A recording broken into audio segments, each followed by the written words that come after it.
Hi எல்லாருக்கும் வணக்கங்க. Welcome to inner peace hub YouTube channel. என் பேர் ஷாஹின்.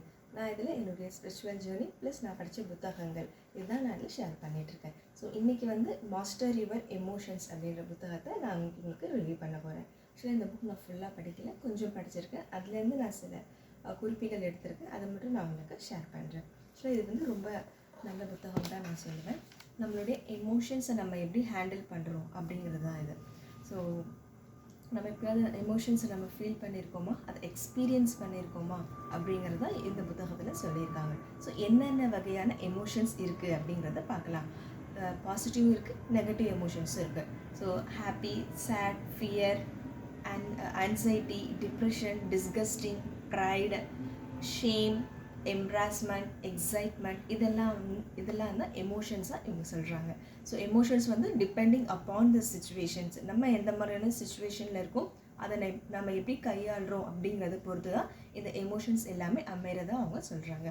பாசிட்டிவ் சிச்சுவேஷன்ஸ் நம்மளுக்கு அக்செப்ட் பண்ணிக்கக்கூடிய ஒரு சிச்சுவேஷனில் நம்ம இருக்கும்போது நம்மளுக்கு ஒரு ரொம்பவே ஹை லெவல் ஆஃப் ஃப்ரீக்வன்சி நம்ம அப்சர்வ் பண்ணுவோம். So Joy, love, gratitude, consciousness, இந்த மாதிரியான ஹையர் லெவல் ஆஃப் பாசிட்டிவ் எமோஷன்ஸை நம்ம அப்சர்வ் பண்ணுவோம். Next lower level of emotions நீங்கள் பார்த்தீங்கன்னா sad, anxiety, depression, self doubt, comparisons. So இது எல்லாமே தான் லோயர் லெவல் ஆஃப் ஃப்ரீக்வன்சி அப்படின்னு இந்த புத்தகத்தில் சொல்கிறாங்க. ஸோ இதில் ரெண்டு வகையான எமோஷன்ஸ் இருக்குது டிபெண்டிங் அப்பான் அவர் சிச்சுவேஷன்ஸு. ஸோ இதில் பாசிட்டிவை விட நம்ம நெகட்டிவ் ஈஸியாக நம்ம அப்சர்வ் பண்ணுவோம். பிகாஸ் அந்த பாசிட்டிவ் வைப்ரேஷனுக்கு அதிகமான இந்த ரொம்ப திக்கான ஒரு அதிர்வலைகள் இருக்கிறதுனால நம்ம ஈஸியாக அந்த நெகட்டிவ் எமோஷன்ஸை நம்மளால் அப்சர்வ் பண்ணிக்க முடியும் அப்படின்னு சொல்கிறாங்க. நெகட்டிவ்ஸ் நம்ம ரொம்ப பாசிட்டிவ்ஸை நம்ம அதிக நேரமாக அதை சஸ்டைன் பண்ணிவிட்டு வச்சுட்டு இருக்க முடியாது. நம்மளுக்கு அடிக்கடி அந்த நெகட்டிவ் எமோஷன்ஸ்க்கு நம்மளுக்கு கிராஸ் ஆகி போயிட்டே தான் இருக்கும். பட் எல்லாமே நம்ம ஜஸ்ட் ஒரு சாட்சி பாவனையாக நான் இப்போ இதை எக்ஸ்பீரியன்ஸ் பண்ணிகிட்ருக்கேன், இப்போ நான் ஆங்கரை எக்ஸ்பீரியன்ஸ் பண்ணிகிட்ருக்கேன், இப்போ நான் ஜாயை எக்ஸ்பீரியன்ஸ் பண்ணிகிட்ருக்கேன் அப்படிங்கிறது நம்ம எக்ஸ்பீரியன்ஸ் பண்ண ஆரம்பிக்க ஸோ ரெண்டுமே நம்ம சமநிலையில் பார்ப்போம் அப்படிங்கிறத இவங்க சொல்லியிருக்காங்க. Next how to increase your higher vibration emotions. So higher level of எமோஷன்ஸை நம்ம எப்படி நமக்கு சஸ்டைன் பண்ணி நம்ம வச்சுக்கணும், மேக்ஸிமம் முடிஞ்ச அளவுக்கு நம்ம வச்சுக்கலாம் அப்படின்னு சொல்லுங்க. So deep breathing techniques. So நம்ம ப்ரீத்தை அப்சர்வ் பண்ணுறது, மெடிடேட் பண்ணுறதா இருக்கட்டும், இல்லை கிராட்டிடியூட்டாக இருக்கட்டும், இல்லை ஜேர்னலிங்காக இருக்கட்டும், அஃபர்மேஷன்ஸ் ரொம்ப இம்பார்ட்டண்ட்டாக இதில் சொல்கிறாங்க. ஸோ அஃபர்மேஷன்ஸாக இருக்கட்டும், இல்லை பாசிட்டிவ் செல்ஃப் டாக்காக இருக்கட்டும். ஸோ இதெல்லாம் ஃபர்கிவ்னஸ், இதெல்லாமே ஹையர் லெவல் ஆஃப் பாசிட்டிவ் எமோஷன்ஸோட வைப்ரேஷன்ஸு. ஸோ நம்ம எப்பயாச்சும் இந்த லோயர் லெவல் அதை எக்ஸ்பீரியன்ஸ் பண்ணிகிட்ருக்கோம் அப்படிங்கிறத நீங்கள் ஒன்ஸ் அதை ரியலைஸ் பண்ண ஆரம்பிச்சிட்டிங்க அப்படின்னா, ஸோ அந்த இடத்துல உங்களுக்கு நீங்களே அதை செல்ஃப் டாக் கொடுத்துக்கலாம். ஸோ அந்த செல்ஃப் ஃபர்கிவ்னஸ், அதை செல்ஃப் கம்பேஷன் அப்படிங்கிறது ரொம்பவே இம்பார்ட்டண்ட். நம்ம அந்த நெகட்டிவ் எமோஷன்ஸை ஃபீல் பண்ணிகிட்டு இருக்கும்போது ஸோ நாமளே அந்த ஃபர்கிவ்னஸ் கொடுத்துட்டு அந்த செல்ஃப் டாக் கொடுக்கும்போது அந்த நெகட்டிவ் எமோஷன்ஸை நம்ம ஈஸியாக அதிலேருந்து ஓவர் கம் பண்ணி வெளியே வரலாம் அப்படிங்கிறது இந்த புத்தகத்தில் ரொம்ப அழகாகவே சொல்லியிருக்காங்க. ஸோ இந்த புத்தகத்தில் நிறைய விஷயங்கள் கொடுத்துருக்காங்க.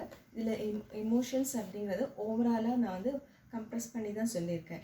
Next how to react your situations. So நம்மளுடைய ஒவ்வொரு சந்தர்ப்ப சூழ்நிலையிலும் நம்ம எப்படி ரியாக்ட் பண்ணணும் அப்படிங்கிறத சொல்கிறாங்க.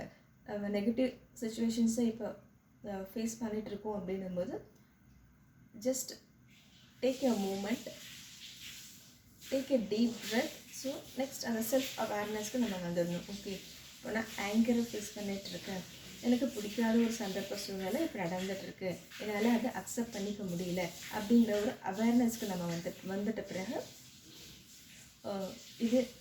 நான் இதுலேருந்து இந்த ஆங்கர்லேருந்து நான் இப்போ வெளியே வரணும். பிகாஸ் இப்போ நான் ஆங்கர் பண்ணுறதுனால இந்த சிச்சுவேஷன்ஸ் எதுவும் மாற போகிறதில்லை அப்படிங்கிற ஒரு அவேர்னஸ் நமக்குள்ளே வந்துட்ட பிறகு ஸோ ஈஸியாக நம்ம அதை விட்டு வெளியே வர்றதுக்கான முயற்சி நம்ம பார்க்கணும்.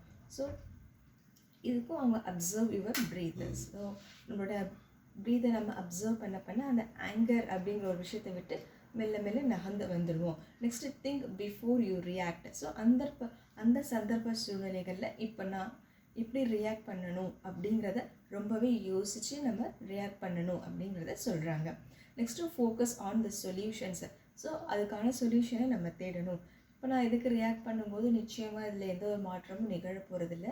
ஸோ சுச்சுவேஷன்ஸ் வந்து நடந்து முடிஞ்சிடுச்சு பேடாக. இதுக்கப்புறம் நான் இதில் ஆங்கராக நான் இதில் சுச்சுவேஷன் ஹேண்டில் பண்ணுறதுனால எந்த ஒரு யூஸும் கிடையாது அப்படிங்கிற ஒரு கான்ஷியஸ்னஸ்க்கு நம்ம ஆட்டோமேட்டிக்காக வந்துடணும் அப்படிங்கிறத சொல்கிறாங்க. நெக்ஸ்ட்டு வந்து அந்த சுச்சுவேஷனை விட்டு நம்ம நெக்ஸ்ட் வெளியே வந்துடணும். ஸோ அதிலே வந்து நம்ம ஓவர் திங்கிங் அந்த லூப்லேயே நம்ம வந்து மாட்டிகிட்டு இருக்கக்கூடாது அப்படிங்கிறத சொல்கிறாங்க.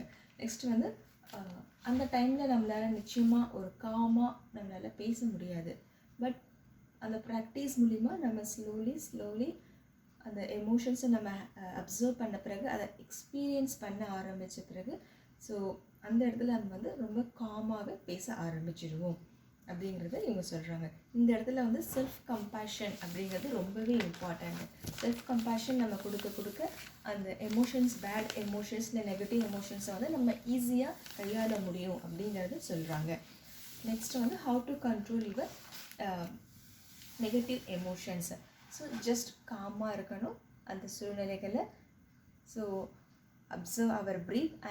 இப்போ நான் வந்து கோவமாக இருக்கேன் அப்படிங்கிறத எக்ஸ்பீரியன்ஸ் அவங்க பண்ண சொல்கிறாங்க. ஸோ எந்த மாதிரியான எமோஷன்ஸில் நம்ம இருக்கோம், பாசிட்டிவாக இருந்தாலும் சரி இல்லை நெகட்டிவாக இருந்தாலும் சரி, இதை வந்து நான் இப்போது எக்ஸ்பீரியன்ஸ் பண்ணிகிட்ருக்கேன். இப்போ நான் கோவமாக இருக்கேன் அப்படிங்கிறத எக்ஸ்பீரியன்ஸ் தான் அவங்க பண்ண சொல்கிறாங்க. அதுக்குள்ளே வந்து நம்ம இருந்து ரியாக்ட் பண்ண சொல்லலை. இது இங்கே வந்து ரொம்ப இம்பார்ட்டண்ட்டாக நம்ம புரிஞ்சுக்கணும். ஸோ இப்போ நான் கோவத்தை எக்ஸ்பீரியன்ஸ் பண்ணிகிட்ருக்கேன், இப்போ நான் ஹாப்பியாக எக்ஸ்பீரியன்ஸ் பண்ணிகிட்ருக்கேன், இப்போ நான் ஜெலஸை வந்து எக்ஸ்பீரியன்ஸ் பண்ணிகிட்ருக்கேன் அப்படிங்கிறத அதை நம்ம எக்ஸ்பீரியன்ஸ் பண்ண அதிலேருந்து நம்ம எப்படி ஓவர் கம் பண்ணி வெளியே வர்றது அப்படிங்கிற விஷயத்தை தான் இந்த புத்தகத்தில் வந்து சொல்லியிருக்காங்க. ஸோ இப்போ நான் ஏன் ஃபியராக இருக்கேன், எனக்கு இப்போ எந்த விஷயம் ஃபீலிங் கொடுக்குது, எந்த விஷயம் இப்போ எனக்கு கில்ட் கொடுக்குது அப்படிங்கிறத ரொம்ப ரியலைஸ் பண்ணுங்கள். ஒரு செகண்ட் அந்த டேக் எ டீப் ப்ரீத், ஒரு செகண்ட் கேப் எடுத்துகிட்டு ஸோ எதனால் இப்போ எனக்கு இந்த எமோஷன்ஸ் வந்து வந்துட்டுருக்கு. இப்போது ஒரு ப்ரெசன்டேஷன் நீங்கள் எடுக்க போகிறதா இருந்தாலும் சரி ஆஃபீஸில், ஸோ உங்களுக்கு அந்த செல்ஃப் டவுட் வருது, இல்லை அந்த கம்பேரிசன் வருது, இல்லைன்னா வேறு ஏதாவது நெகட்டிவ் தாட்ஸ் வருது, இல்லை பாஸ்ட் சைல்ட்ஹுட் ட்ராமாஸ் இதெல்லாம் உங்களுக்கு வருது, என்னால் முடியுமா அப்படிங்கிறத அந்த இடத்துல அது எல்லாமே தேவையில்லாத ஒரு தாட்ஸு. ஸோ அதுலேருந்து நம்ம வந்து எப்படி வெளியே ஓவர் கம் பண்ணி வெளியே வந்து நம்மளுடைய அந்த ஃபோக்கஸ் வந்து சென்டர் அண்ட் காம் மைண்டாக வச்சுக்கிட்டு அந்த ப்ரெசன்டேஷன் எப்படி டெலிவர் பண்ணணும் அப்படிங்கிறத இல்லை ரொம்பவே தெளிவாக சொல்லியிருக்காங்க. So way to handle your good emotions. So நம்ம எந்த அளவுக்கு இந்த நெகட்டிவ் எமோஷன்ஸை பக்குவமாக ஹேண்டில் பண்ணுறோம், கான்ஷியஸாக ஹேண்டில் பண்ணுறோமோ அதே அளவுக்கு இந்த பாசிட்டிவ் எமோஷன்ஸும் நம்ம ஹேண்டில் பண்ணணும் அப்படிங்கிறது தான் சொல்கிறாங்க. ஸோ நானும் சம்டைம்ஸ் அந்த பாசிட்டிவ் எமோஷன்ஸை வந்து ஃபீல் பண்ணியிருக்கேன். அந்த டைமில் ஓவர் ஹாப்பினஸ்ஸாக இருக்கும்போது நம்மளுடைய அந்த மூச்சு வந்து ரொம்ப அதிகமாக வாங்க ஆரம்பிக்கும். ஸோ மூச்சு அதிகமாக வாங்க ஆரம்பிக்க ஸோ அந்த தாட்ஸ் வந்து ஓவர்லேப் ஆகிட்டே இருக்கும். நிறைய அடுத்து அந்த தாட்ஸ் வந்துக்கிட்டே இருக்கும். ஸோ அது பாசிட்டிவாக இருக்கும், இல்லை நெகட்டிவாக இருக்காது, அன்னெசசரி தாட்ஸாக இருக்கும். ஸோ இந்த மாதிரி நான் என்னுடைய லைஃப்பில் எக்ஸ்பீரியன்ஸ் பண்ணியிருக்கேன். ஸோ எந்த அளவுக்கு நெகட்டிவ்ஸை நம்ம வந்து ரொம்ப சென்சிட்டிவாக கையாளுறோமோ அதே அளவுக்கு பாசிட்டிவாக நம்ம வந்து கையாளணும். பிகாஸ் அன்னெசசரி தாட்ஸ் வரும்போது நம்மளுடைய எனர்ஜி வந்து அந்த இடத்துல கம்ப்ளீட்டாக ட்ரைன் ஆகிடும். அதே மாதிரி நான் ஏன் இப்போ இந்த பாசிட்டிவ் எமோஷன்ஸை திடீர்னு ஃபீல் பண்ணிகிட்ருக்கேன் அப்படிங்கிறது ஒரு செகண்ட் உட்காந்து அதுக்கு உண்டான காசஸ் என்ன அப்படிங்கிறத நம்ம வந்து ரியலைஸ் பண்ணணும். அதே மாதிரி அந்த பாசிட்டிவ் எமோஷன்ஸை கொஞ்சம் அந்த கண்ட்ரோலில் வச்சுக்க நம்ம முயற்சி செய்யும் போது நம்மளுடைய ப்ரீத் வந்து சமநிலையில் இருக்கும். அதே மாதிரி நம்மளோட எனர்ஜி ட்ரைன் ஆகாது.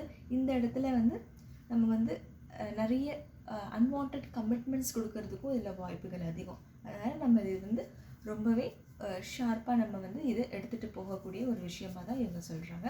அந்த இடத்துல வந்து செல்ஃப் கிராட்டிடியூட் அப்படிங்கிறது இம்பார்ட்டன்ட். ஸோ இப்போ நான் பாசிட்டிவ் எமோஷன்ஸை நான் இப்போ ஃபீல் பண்ணிகிட்டு இருக்கேன். அதனால ஸோ காடுக்கு வந்து நம்ம அந்த கிராட்டிடியூட் அப்படிங்கிறது ரொம்பவே இம்பார்ட்டன்ட். அந்த இடத்துல நம்ம கிராட்டிடியூட் பண்ணும்போது நம்ம வந்து அந்த அலைக்கட்டரை அப்படிங்கிறத அந்த விஷயத்தை வந்து சமநிலையில் வச்சுக்கலாம் அப்படிங்கிறத இவங்க சொல்கிறாங்க. ஸோ அதே நேரத்தில் அந்த இடத்துல நம்மளுக்கு வந்து செல்ஃப் கிரவுண்டட் அப்படிங்கிறது ரொம்பவே இம்பார்ட்டண்ட். அதில் நம்ம வந்து கான்ஷியஸ்னஸாக இருக்கணும் அப்படிங்கிற விஷயத்தையும் இவங்க சொல்கிறாங்க.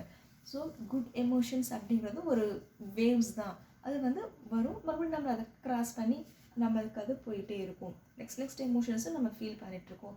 பட் எல்லாமே வந்து ஒரு சாட்சி பாவனையோடு இருந்து நம்ம அதை லிசன் பண்ணும்போது, இதை பாசிட்டிவாக இருந்தாலும் சரி, இல்லை ஓவர் எமோஷன்ஸ் ஓவர் பாசிட்டிவ் எமோஷன்ஸாக இருந்தாலும் சரி, ரெண்டுமே நம்ம வந்து சமநிலையில் ஹேண்டில் பண்ணக்கூடிய ஒரு பக்குவம் நம்மளுக்கு வந்து ஆட்டோமேட்டிக்காக நம்மளுக்குள்ளே இருந்தே வந்துடும் அப்படிங்கிற விஷயத்தை தான் இதில் சொல்கிறாங்க.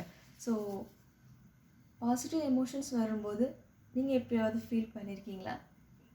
இந்த சந்தோஷம் நம்மளை விட்டு எப்போ போயிடுமோ அப்படிங்கிற ஒரு விஷயம் சம்டைம்ஸ் நான் ஃபீல் பண்ணியிருக்கேன். ஓகே, இப்போ நான் பாசிட்டிவ் எக்ஸ்பீரியன்ஸை ஃபீல் பண்ணிகிட்ருக்கேன். நெக்ஸ்ட்டு இதை எப்போ போயிடுமோ அப்படிங்கிற ஒரு ஃபியர் அந்த இடத்துல நம்மளுக்கு வந்து நின்றுடும். ஸோ நெக்ஸ்ட் அந்த ஃபியரை நோக்கி நம்ம இம்பார்ட்டன்ஸ் கொடுக்க ஆரம்பிச்சிடுவோம். இது அந்த பாசிட்டிவ்ஸை வந்து எக்ஸ்பீரியன்ஸ் பண்ணது ரொம்பவே கம்மியாக ஆகிடும். ஸோ அந்த இடத்துல அந்த ஃபியர் அப்படிங்கிறது வேணாம். ஓகே, இப்போ எனக்கு பாசிட்டிவ் எமோஷன்ஸ் வருது, ஓகே இந்த பாசிட்டிவாக ஃபீல் பண்ணிட்டு போகலாமே அப்படிங்கிற ஒரு இன்டென்ஷனுக்கு நமக்கு வந்துட்டோம் அப்படின்னா, அந்த பாசிட்டிவ் எமோஷன்ஸை ஃபீல் பண்ணிவிட்டு அதே மாதிரி அதை சமநிலையில் ஃபீல் ஒரு கிராஜுவலாக மெயின்டைன் பண்ணிக்கக்கூடிய அந்த ஒரு பக்குவமும் நம்மளுக்கு எக்ஸ்பீரியன்ஸ் பண்ண வந்துடும் அப்படிங்கிறத இந்த புத்தகத்தில் சொல்லியிருக்காங்க. மட்டும் இல்லாமல் நிறைய விஷயங்கள் இந்த புத்தகத்தில் சொல்லியிருக்காங்க.